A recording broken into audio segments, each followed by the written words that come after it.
What do you think are the biggest challenges that the IT industry itself faces at the moment? The IT industry faces a number of challenges. I think high in the list is the issue of cybersecurity. We are seeing increasing numbers of attacks on IT systems, and it's very technical to work out how to build defences that don't compromise the performance of the systems too much. So as consumers, we install antivirus software on our PCs, but sometimes the antivirus software makes the PC itself almost useless. So there's a compromise in security always. Most of us live in houses where the front door would succumb to a few decent kicks, whereas the bank chooses something more substantial for its vault. And there's good reason for that. Security has to be proportionate to the risk. But I think security is going to loom increasingly large in the IT industry. And what do you see as the most exciting emerging technologies at the moment? The most exciting technologies that are around the corner, I think, are the cognitive systems. Machines becoming less passive. They don't just sit waiting for human input, but they actually sense the environment, interact with it and engage with it. And that requires that they have some degree of understanding. I don't want understanding to be interpreted in too sort of anthropomorphic a way. I mean, their understanding may be quite prosaic, might be the level of an insect, but an insect, of course, has a very adequate understanding of its environment for its purposes, and that's what I would expect to see computers developing increasingly in the future. So what are your thoughts, for example, on the Internet of Things? The Internet of Things is a concept much talked about, and I remain to be convinced that it will emerge on the scale that some people are predicting. It may. The economics of building silicon chips would certainly make that possible. There are questions as to whether it's desirable and whether it's useful enough to be worth the effort, or whether we would do better spending our resources on something that brings more significant benefits. So I just don't know. I'm not an expert on IoT, and I'm slightly wary of the hype. Yeah, I appreciate it. So what do you think have been the most exciting, groundbreaking developments in the last 5 years within your particular area of research?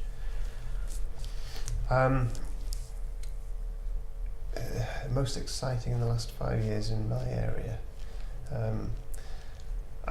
I think the thing that I've found most exciting really in the last few years in my wider area of research has been the increasing capability of communications, the increasing connectedness of all things. So the fact that my phone now has a higher bandwidth connection to the internet than I have at home through my telephone line. I think that's a very exciting development, and it's allowing mobile devices to have very integrated system level capabilities. So they oddly perhaps the app I depend most on my phone is the National Rail app, and that has a button you can press which is simply next train home. It works out where you are from the GPS system in the phone. It works out where the nearest station is from map information. It looks up the timetables. If there are several stations nearby, it gives you all the alternatives, and it just gives you a list of nearby stations you could go to and when the next train is to where you live. Is that the one that also tells you the platform the train's on as well? It sometimes tells you the platform the train's on, yes, if that information is in the rail system. I find it's a very simple, straightforward but useful integration of several different functions, and I think we'll see more and more of that. Interestingly, it often gives you more accurate information than the display on the station itself, which which I find very odd because I assume they're all derived from the same central database, but so I don't know what's going on there. On a different topic altogether, as you know, BCS pursues professionalism in IT, and obviously it's promoting that because, as you know, doctors, accountants, they all have their own standards. They can be, kicked out of their own sort of governing body if they don't meet those standards. IT, being a pretty new profession, doesn't have the same sort of things. Do you think government should do more to encourage that level of professionalism, or do you think it should be more of a voluntary code of practice like BCS is suggesting? I think professionalism in IT is extremely important, but IT is a relatively young engineering discipline. And so there's a risk in rushing into over-legislating for professionalism. Likewise, there's a risk in not introducing professional standards or leaving it too late. And I think at the moment, the approach the BCS is doing in pursuing voluntary standards is probably the right balance of forces. Ultimately, of course, IT is increasingly mission critical, whether you're flying a military aircraft or designing a bridge. And ultimately, I think there will have to be agreed and established professional standards to which people work, and which, if they fail to meet, they're professionally liable for the consequences. But I think it's too big a step from where we are now to get there in one go. And what do you think the industry as a whole should be doing to improve its image? Because obviously for many years it was deemed as being a bit of a geeky kind of industry to go into. I mean, things seem to be improving slowly, but where do you think we are at the moment with the old image of the industry? I think the image of the industry is particularly important in the way it comes over in schools and in the choices that pupils make about their future careers. And we've certainly had a problem recently with the kind of exposure to IT that's happened at a lot of schools being demotivating. It has discouraged pupils from pursuing careers in computing. I think the changes that are needed to remedy that are now in place. It'll take a little while for them to filter through, but of course the BCS has played a very active role in seeing those changes through. So hopefully computing will have a better image where it matters most, which is in schools. So what are your thoughts on, say, the use of the Raspberry Pi in schools, etc.? I think Raspberry Pi is great. I think one of the things I most admire about Raspberry Pi is the way they've managed to create the same sort of buzz that I remember from the 1980s around the BBC Micro. There's been real excitement generated by the Raspberry Pi, and that's probably the most important thing.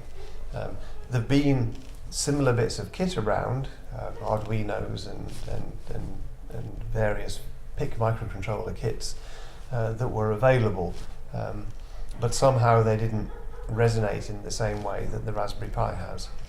So I think it's made a very positive contribution. So why do you think that we aren't seeing so many women going into IT? Because that's a particular BCS bugbear as well. If I knew why women did not find IT so attractive, then I'd do something about it. It's a major problem that for some reason culturally we think IT and computers are a male preserve, and of course if we talk numbers then they are predominantly male, but there are many very effective women in computing, and there's nothing about the subject that requires physical strength or any other male characteristic, and indeed increasingly the subject requires good human interfaces, which if anything women outperform men at.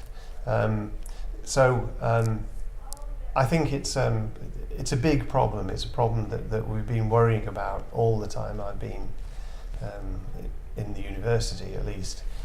and many things have been tried, and nothing has really made much difference. So it concerns me hugely, but I don't know what to do about it. Do you think there's maybe a lack of female role models out there for women in IT? I don't think there is any shortage of female role models. There are plenty of very high-powered women in the computing business. I mean, not enough, of course, but you could point to any number of role models. No, I really don't understand why the subject is not attractive to girls at school, which is where the problem starts. But the fact is that it appears not to be. And I welcome any suggestions as to what we can do to remedy this. And talking of role models, did you have any of your own as you were going through college, etc.? My role models when I was young were probably not in computing. I say I came through the mathematics and aerodynamics route at university, and was really drawn into computing by what I saw as the new wave of computing based on the microprocessor, which in the late 1970s was a very new approach to building machines. Who do I hold up as role models? Well, one of my lecturers at university was John Conway, who was always a very inspiring mathematician, and great fun to listen to in his lectures. You've an interest in aerodynamics. Obviously, you've looked at that back in your college years, etc. I mean, has the science of aerodynamics developed in the way you thought it would be back then? I can't claim to be up to date in the latest research in aerodynamics. In some sense, my ambition to build a flight simulator came full circle when Aviator was released for the BBC Micro. I loved that game. That was a virtual Spitfire wireframe 3D graphics system. I kind of felt that completed the circle on that ambition. But I'm afraid I've not kept up with aerodynamics research since moving to computing. So looking back at your career so far, is there anything you'd have done differently if you had your time again? I don't think so. There are no decisions in my career path that I particularly regret. I mean, I think the advice I give to people is roughly the advice I followed myself, which is to make decisions that keep the maximum number of doors open.